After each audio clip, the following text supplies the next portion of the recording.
Hi there and welcome to another video and a day in the life of strength block training. So today was the next day in my strength training. I took yesterday off as a rest and recovery day. So obviously I always take 2 days off a week. I have learned that no matter how much I think I am superhuman, I need to recover and I need to rest my body. And if I train 6 days a week, my body essentially says, F you in the biggest way possible. And I'm literally so destroyed and exhausted next week that it just doesn't make sense.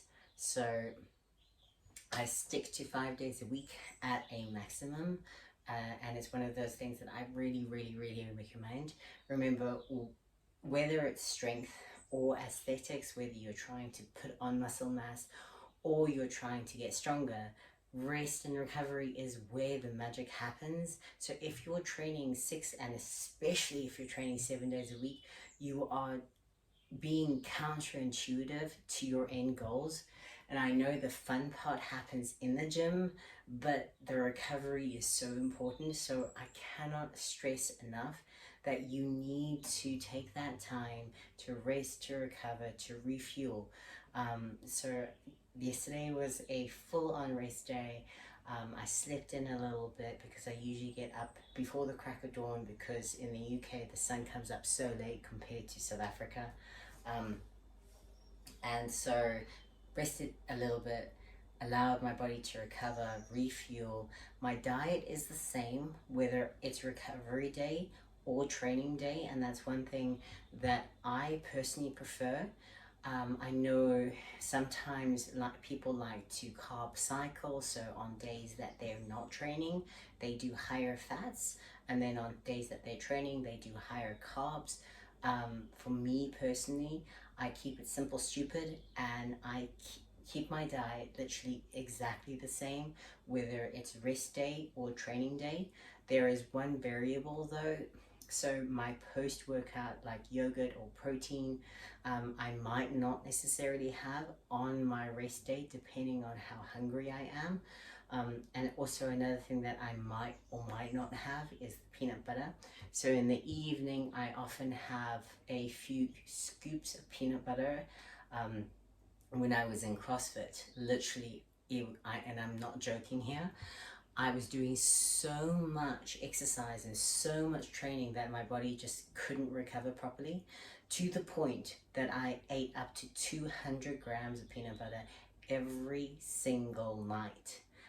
So that's one thing, if you love to eat and you love your calories and you love peanut butter, like CrossFit may be the way for you, because you eat so freaking much in order to just sustain the sheer volume and the sheer metabolic pace that your body is working out with CrossFit. And obviously, now that I'm no longer doing CrossFit, I find that my metabolism, my appetite has come right down, and I no longer need that insatiable amount of calories. Like, I can kind of go, okay, I can stop. I can stop eating now. I'm full. I don't need to constantly eat more and more food, with that feeling of like never being full, because my body's just not recovering. And it is a video that I do want to do at some point about CrossFit and the pros and cons and how I approach it and things that I personally know I did wrong, but it's doing it tactfully. But I digress. Back to my training. So yesterday was a rest day and today was back at it, and it was another really successful day. I was so freaking happy with my strength training, how everything went. So I'm gonna run through everything, and comment below if you have any questions about my training, about my diet, anything like that. So yes, today I started off with some adductor stretching. So I supersetted my adductor stretching with my calves. These are the two probably weakest elements in my chain for different reasons. So I have very short Achilles tendons. I was born with them. I walked on my toes for literally 4 years of my life. I've only started stretching my Achilles out this year and trying to walk flat-footed recently. So I literally walk on less than 30% of my foot. No shit. So throughout my life, I have shortened and shortened and shortened my Achilles tendons to the point that I have flat feet, like so flat feet, and my Achilles tendons are probably like non-existent. So I have to spend a lot of time working on trying to stretch up my Achilles tendons, trying to elongate my calf muscles, and I don't know if honestly if I will ever elongate them. Like, I see some people and how much they can get their knee over their toes. Mine's not, my knee doesn't even get in line with the front of my toes when I bend it over. So if you are one of those assholes who has like super ankle mobility, I hate you right now, because I have to compensate for the fact that I have zero ankle mobility by opening up my hips and everything else, getting my thoracic spine more mobile, simply because I have no ankle mobility whatsoever. And this is another reason why I cannot stress mobility enough, because when you're younger and more mobile, it is easier to retain that mobility if you actually work at it, as opposed to being 35 and only starting mobility now, you know. So if you are young, I know it's boring. I know it's tedious and time consuming to do stretching and do mobility, but your older self, well, thank you. So listen the fuck up and start mobility young, because your body will thank you.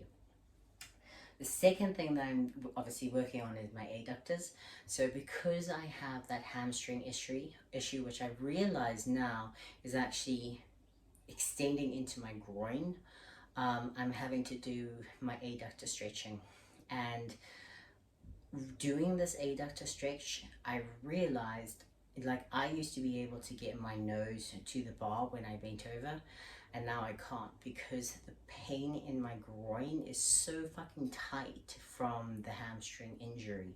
So I'm having to really pulse the adductors to warm them up a lot, doing rolling and doing all sorts of things to really rehabilitate the hamstring groin area.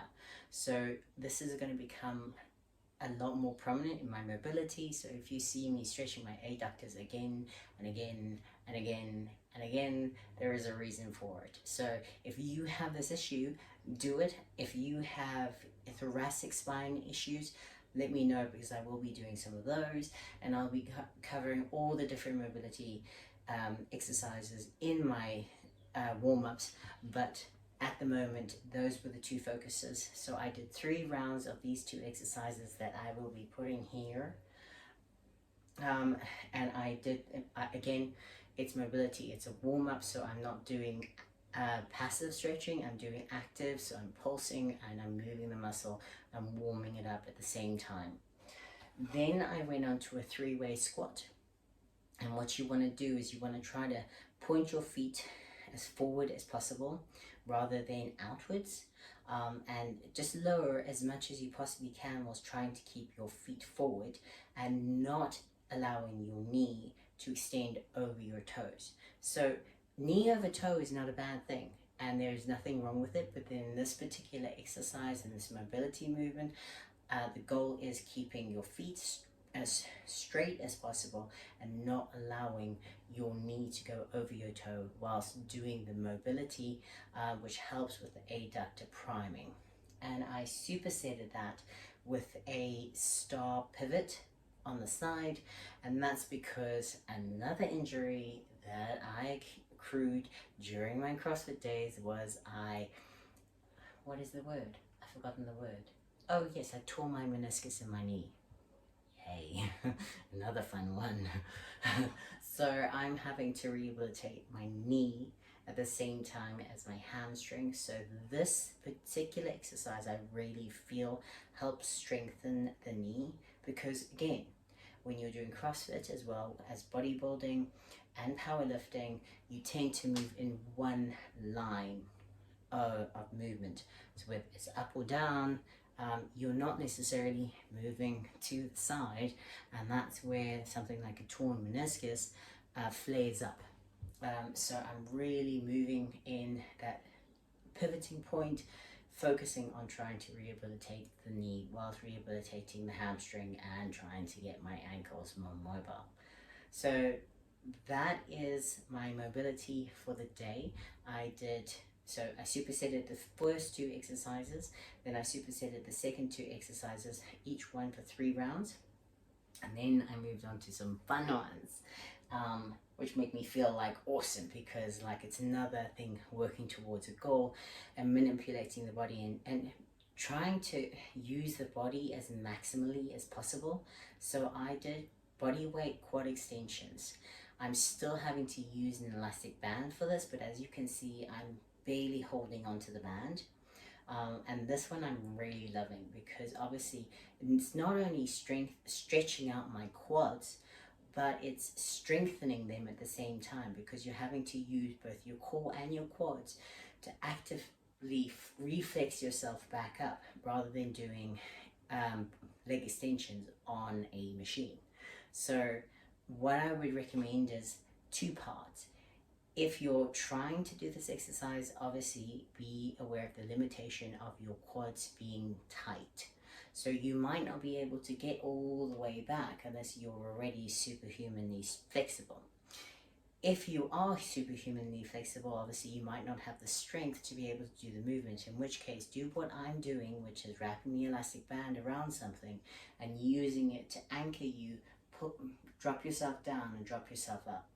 Again, the negative is more important than the positive, so make sure when you're going down, you're doing it nice and slow and controlled, and you might need to just kind of pull on the elastic band to kind of springboard you back up. So I did the quad extensions, and I also did them with a shoulder rock. And this one's not fun. Like, this one's to open up your shoulder in a different format. So it's nice for shoulder rotation, warming them up in a different angle, using your body. And again, I like to do things like this where you're not just warming up, but you're using your body to warm itself up. Because the best way I found is weighted kind of mobility, rather than just, like passively trying to move. You're using your body to warm itself up. Like, it's so important to just be more mobile, and the body moves in so many different pathways, and we get stuck in the sit, stand. We don't move in different directions anymore. And when we do, even like super small things can injure us, like turning across to put on your sock, and you strain your back and things like that. So try to include some dimensionality to your movements, to your exercises. Put your shoulders in different positions. Your shoulder is a ball and socket joint. Remember that. Your hips are ball and socket joints.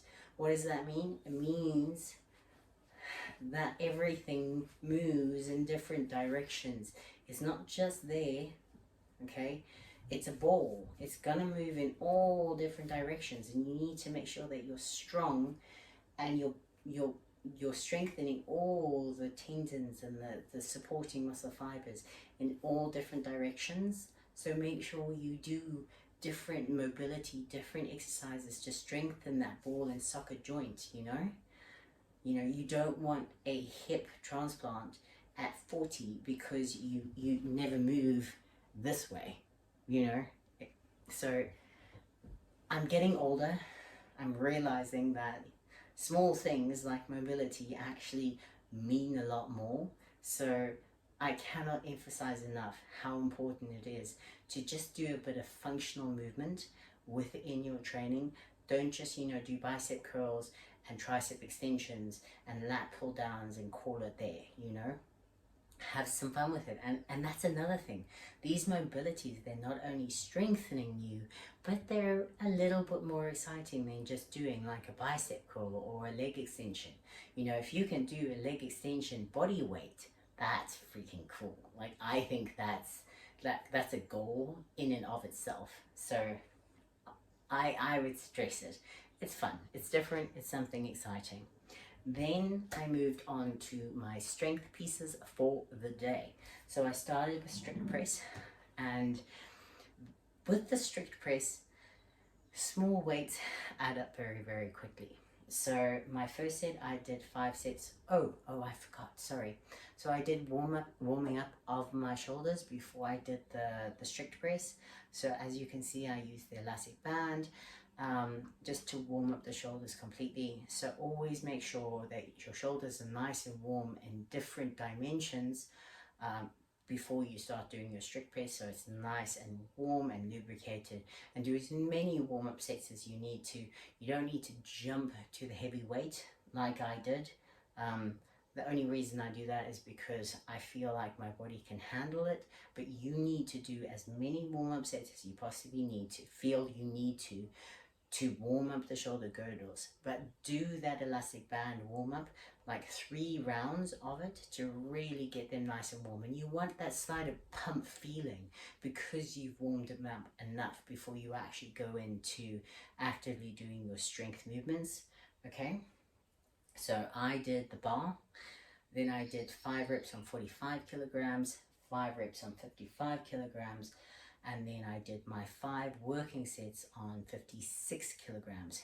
1 kilogram makes such a huge difference when it comes to shoulders. So from 55 to 56 kilograms is ball busting. Like it gets hard. Like those 5 reps, 4 and 5 are strenuous. A lot of people ask me again, why don't you wear a belt when you're strict pressing in particular? And again, I reiterate, I don't like wearing supporting pieces of equipment when I'm doing lower weights.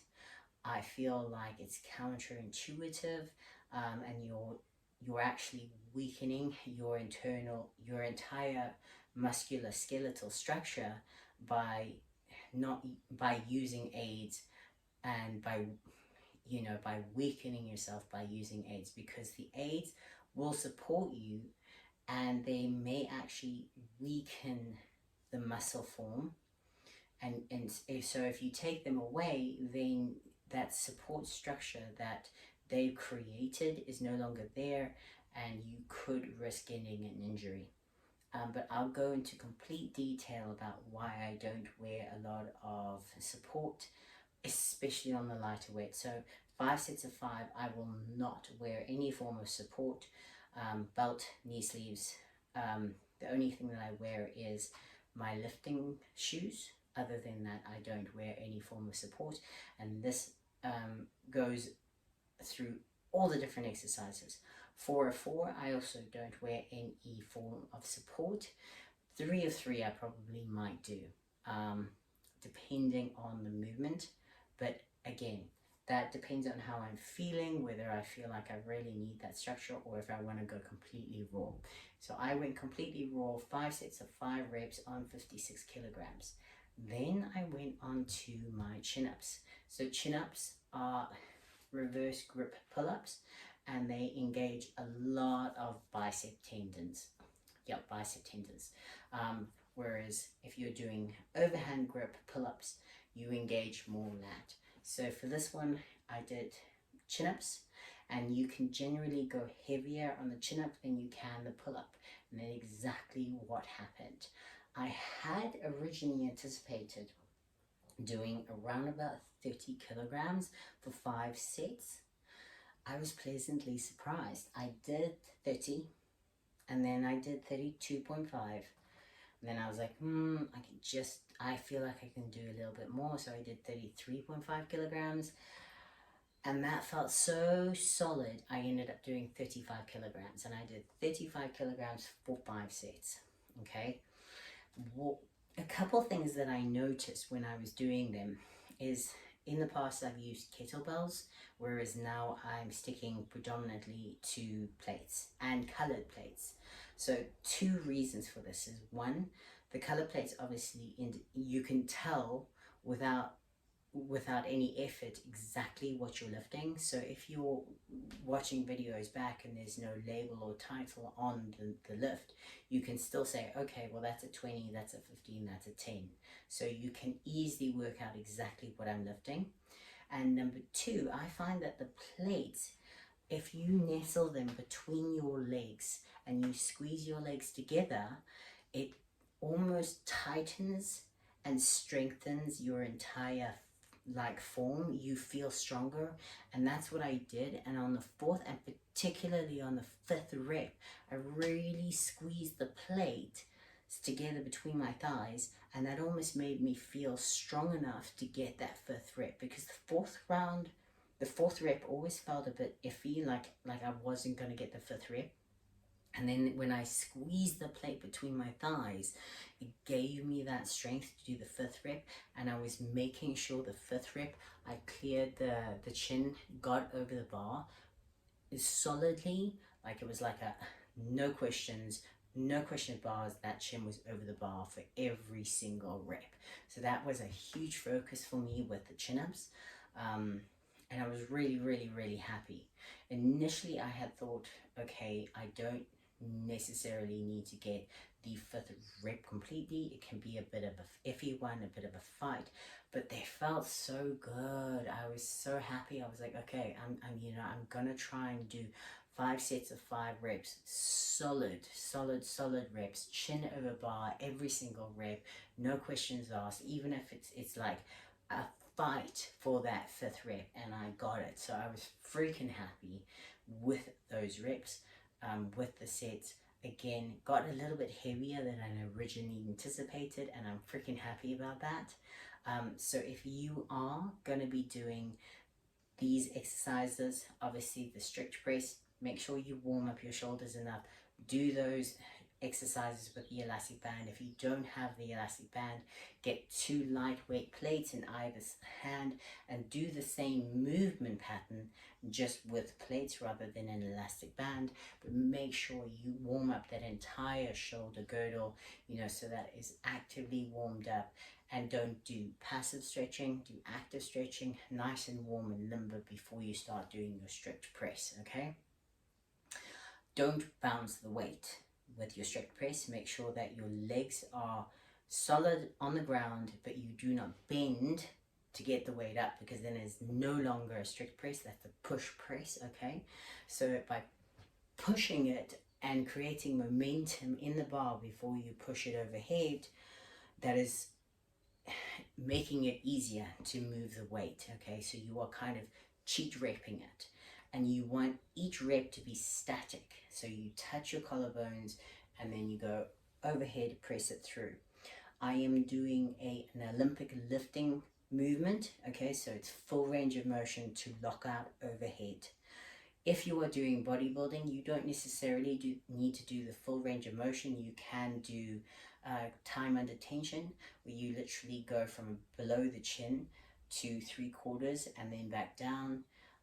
But because I'm working purely on strength for this movement, I'm not worried about the hypertrophy effects of the movement. I'm focusing on the power and the strength of the movement and trying to maximize my numbers, okay, whilst keeping it as strict as possible. With the chin up, again, remember to use plates rather than kettlebells, so that you can squeeze your thighs nice and tight together, no matter where you are. In terms of numbers, even if you're just doing body weight, if you're doing body weight, like do 5 sets of 5 reps. And if you cannot do 5 reps, have an elastic band or do jumping negatives, so that you can achieve all the reps effectively, okay? There is no reason you can't do this, no matter what level you're at. I have gone through options. If you are struggling just for the chin up, use an elastic band, do jumping negatives, do incline rows instead, where you're hanging onto TRX bands or rings, and you do incline rows with your feet on the floor, your hands holding the TRX bands. There are so many options for body weight workouts, and don't underestimate how difficult it is, because if you're just grabbing 2 dumbbells and they're really light, you can manipulate it. But if you're having to use your own body, there's only certain things that you can manipulate. And a chin-up, strict chin-up from going straight, no momentum, all the way through to chin over the bar, you can't manipulate that unless you kip. And I'm making sure I do not kip. Okay, so That was my strength element for the day. So 5 of everything, 5 reps, 5 working sets on my working weight. And I'm doing that for every single strength element this week. Then I did some accessory exercises, working on my posterior chain and my core. So essentially my entire core. I did some back extensions, just body weight back extensions using a box. You can obviously use the back extension machine that the gym has. Wow, that was like really blah blah. You can use the back extension machine that the gym has rather than using a box like I did. Oh, it's not back extensions, it's reverse hypers. I take that all back. Okay, so I did reverse hypers, body weight. You can obviously use the reverse hyper machine where you lock your legs into position and you add some weight. But I find just doing a static hold at the top of the extension works my posterior chain enough without needing to add elastic bands and weights. But you do you. If you feel that body weight isn't enough and you need to add extra resistance, go for it. And I supersetted the back extensions with windscreen wipers. You don't have to do windscreen wipers. You can always just do leg extensions, hanging leg extensions, or you could just do hanging knee extensions. Do a variety that works for you. People will go, oh, so this is one of your core exercises. And again, this is one of the elements I'm working on towards my calisthenics goals. So I'm doing it not for the aesthetics of my core, but for the functionality of the movements that I'm trying to do long term. But yes, it works my core. So that was my training for the day. I hope you enjoyed it. If you've got any questions, let me know. I do a lot of rambling, but I am hoping to obviously wear a lapel and explain things as I'm doing them in the gym. So if that's what you would like, let me know. If you're enjoying this kind of like look at the video whilst I explaining what I'm doing, let me know if you prefer that. I'm trying to figure everything out, and I want you to enjoy my training as much as possible, and hopefully maybe learn stuff the way I'm still learning stuff. And if you got any questions, comment below. I hope you enjoy it, and let me know how your strength block is going if you're doing it with me. Let's kick some ass, make some goals, and make 2024 the best year yet. Happy morning, night, midnight, whatever time of day it is. You are awesome. Keep me posted, comment below, and I hope you have an absolutely amazing day.